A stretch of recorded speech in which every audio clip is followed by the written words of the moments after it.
Okay.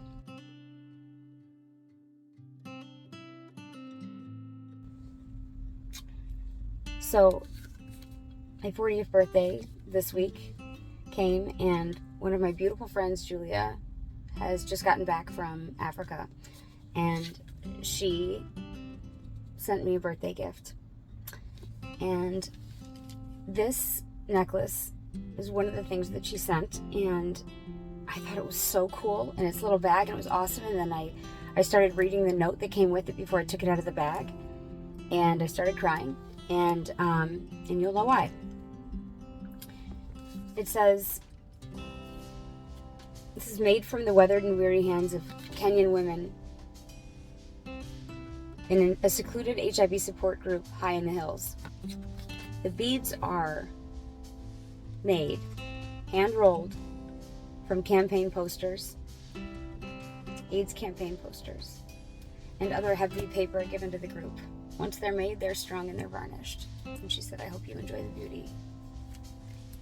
I'm holding on to a necklace that was handmade by an HIV support group from HIV posters in Africa, where they struggle with it, and it's very, very, very prevalent and very life or death. In the hills, so far removed from where we are, from the hands that are working all the time, that have never stopped working, likely since they were old enough to work, and among other women who are probably doing the same thing, having conversations about the work that they're doing, about the life that they have, about their family, about their feelings, about their health. And one of our friends, one of our entrepreneurial women, traveled to Africa to help and bought this necklace from that woman who was among those women earning with labor a wage. And she brought it back to me, and this is why we do the work that we do, because these women are real on the other side of the planet. These women in other countries don't have the advantages that we have, and they're still doing it.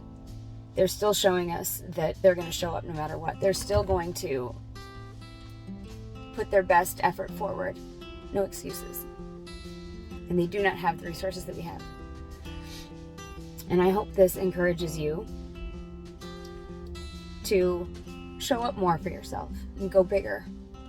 These women would, if they could. If they had a shot at going a little bigger, they would. And they're doing everything that they can, and they continue to do it. And what I think is beautiful about this kind of a gift, everything, but it's a reminder that these countries and third world countries in general have microloans that you can give. They don't want your money, they want to borrow it, and they'll pay it back with interest. But you can help fund women who are working in labor with their craft or their art, and they're willing to ship it across the world and, make their living. They want an honest living.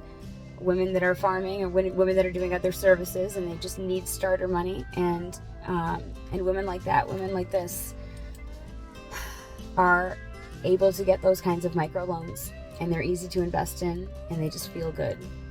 And honestly, I don't even want the interest back, but it just feels good to lend to women like this who are doing absolutely everything with the very little that they have, while we are over here in other places, oftentimes taking for granted all the opportunities that we do have, the resources and the ability.